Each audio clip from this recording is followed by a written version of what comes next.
வணக்கங்க. இன்னைக்கு என்ன ஒர்க்குன்னு பார்த்தீங்கன்னா, ஒரு லைட்டு, ஒரு ஃபேனு, அப்புறம் ஒரு குண்டு பல்பு. இந்த 3 பாயிண்ட் தான். அப்புறம் சுவிட்ச் போர்டு. கஸ்டமர் வந்து ரொம்ப செலவு வைக்க வேணாம். எனக்கு நீங்க பைப் லைன்லாம் போட வேணாம். ஒயரை வச்சே பண்ணி கொடுங்க அப்டின்னாரு. நான் சொன்னேன், இல்ல வேண்டாம். பைப் லைன் போட்டுறலாம். ரொம்ப செலவாகாது அப்டின்னு சொல்லி நம்ம இன்னைக்கு பண்ண போறோம் ஒர்க்கு. ஸோ நீங்க ஃபுல் வீடியோ பாருங்க. உங்களுக்கே தெரியும். இந்த இடத்துல வந்து பார்த்தீங்கன்னா, இப்போதைக்கு யாருமே இல்ல. இந்த வீடு வந்து ஓட்டு வீடு தான்.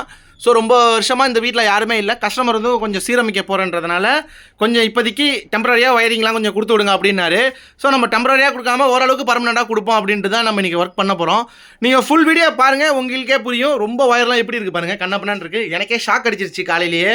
ஸோ ஒயர் டேமேஜாக இருக்கிறதுனால அதனால் நம்ம வந்து பைப் லைன் தான் போட போகிறோம்.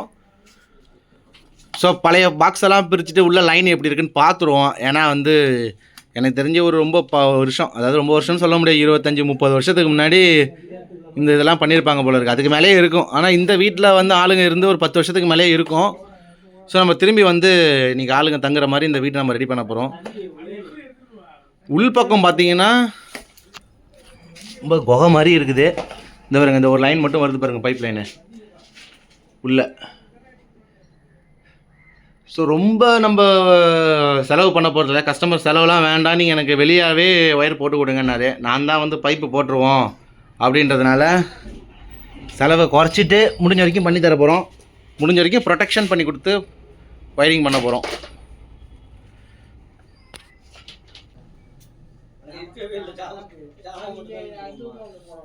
ரொம்ப ரொம்ப சிக்கலாக இருக்குது எல்லாமே. ஒயர்லாம் கண்ணால் இருக்குது.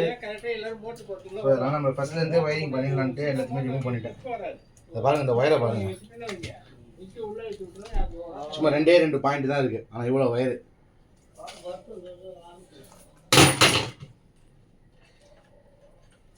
ஸோ வந்து நம்ம ப்ராப்பராக பண்ணி கொடுத்துருவோம்.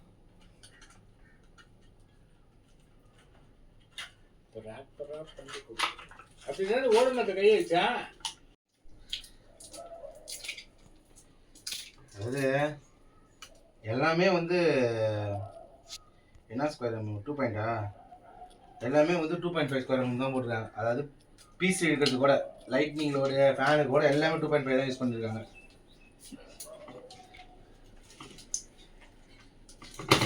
ரொம்ப கண்ணாமலாம் இருக்குது. எங்கே சார் அதெல்லாம் பார்க்குறது?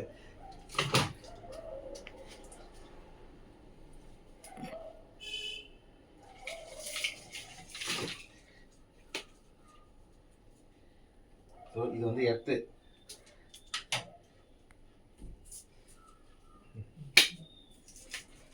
இது 3 இருக்குது. Line, neutral, earth.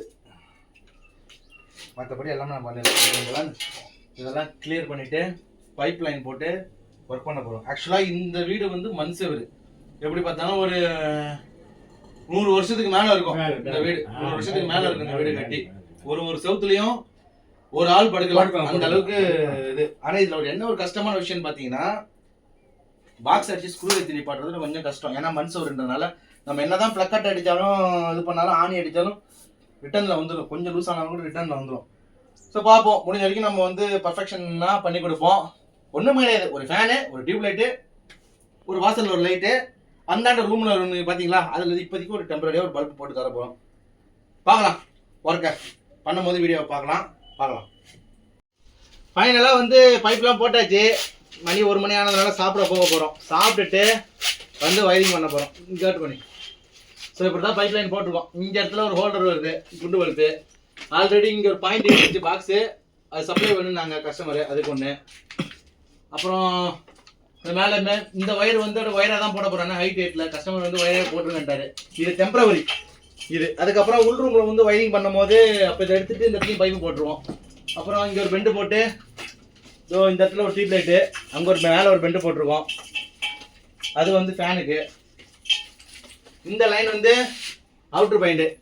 ஸோ நம்ம ஒயரிங் பண்ணிவிட்டு உங்களுக்கு இன்னும் டீட்டெயிலாக நான் காட்டுறேன். அது முன்னாடி பசிக்குது, சாப்பிட்டு வந்துடுறோம். வட பண்ணி ஒர்க்கெலாம் முடிச்சிட்டேன். ஆக்சுவலாக பார்த்தீங்கன்னா ஒயரிங் பண்ணுறதெல்லாம் என்னால் காட்ட முடியல. ஸோ நான் எப்படி நீங்கள் பண்ணியிருக்கேன்னு பார்த்தீங்கன்னா, இந்த பாக்ஸ் வந்து இங்கே சுவிட்ச் பாயிண்ட்டு. ஓகே, இது ஒரு பாயிண்ட் இங்கே கொடுத்துருக்கேன். அப்புறம் மேலே வந்து மேலே ஒரு பாயிண்ட் கொடுத்துருக்கேன். பல்ப் லூஸாக இருக்குடா. மேலே ஒரு பாயிண்ட்டு, இங்கே ஒரு பாயிண்ட் கொடுத்துருக்கேன். அப்புறம் வந்து பார்த்தீங்கன்னா இதோ இங்கே ஒரு டியூப் லைட் கொடுத்துருக்கேன். இதோ இங்கே ஒரு ஃபேன் பாயிண்ட். ஃபேன் நம்மகிட்ட இப்போ இல்லை, அதனால ஃபேன் பாயிண்ட் இழுத்து வச்சுட்டேன். அப்படியே உள்ள வந்து இந்த ஸ்ப்ரிங் ஹவுஸ் மேலே போகுது பாருங்க. ஸோ உள்ள வந்து ஒரு பல்ப் பாயிண்ட் கொடுத்துருக்கேன். அப்புறம் இதோ வெளியில இங்கே வாமணி இதோ இந்த இடத்துல வெளியில ஒரு பாயிண்ட், அப்படி அந்த பாயிண்ட் அப்படியே காட்டிக்கிறேன். ஸோ அப்படியே இங்கே வெளியில வந்து அவுட்டருக்கு ஒரு லைன் போகுது. அப்புறம் ஃபியூச்சரில் வந்து இங்கே அதாவது தேவைப்படும், அதனால தான் எடுத்து வச்சிருக்கேன். ஏன்னா இந்த இடத்துல வந்து மோட்ரு அப்புறம் அந்த கிரைண்டரு இதெல்லாம் போட போகிறேன்றதுனால இங்கே ஒரு பாயிண்ட் எடுத்து விட்ருக்கோம். ஸோ ஃபைனலாக ஒர்க் முடிஞ்சிச்சு. என்னால் வந்து எப்படி சொல்கிறது, ஒர்க் பண்ணும்போது என்னால் வீடியோ எடுக்க முடியல. ஏன்னா கஸ்டமருக்கு இன்னைக்கு ஈவினிங்குள்ளே முடிச்சு கொடுக்கணும். அவங்க கொஞ்சம் வெளியூர்லாம் போகிறாங்க, அதனால் இன்னைக்குள்ளேயே முடிச்சு கொடுக்கணும். ஸோ நம்ம ஒர்க்கு முடிஞ்சிருச்சு. பார்ப்போம் நெக்ஸ்ட் எலக்ட்ரிக்கல் வீடியோவில் பார்க்கலாம். பாய்.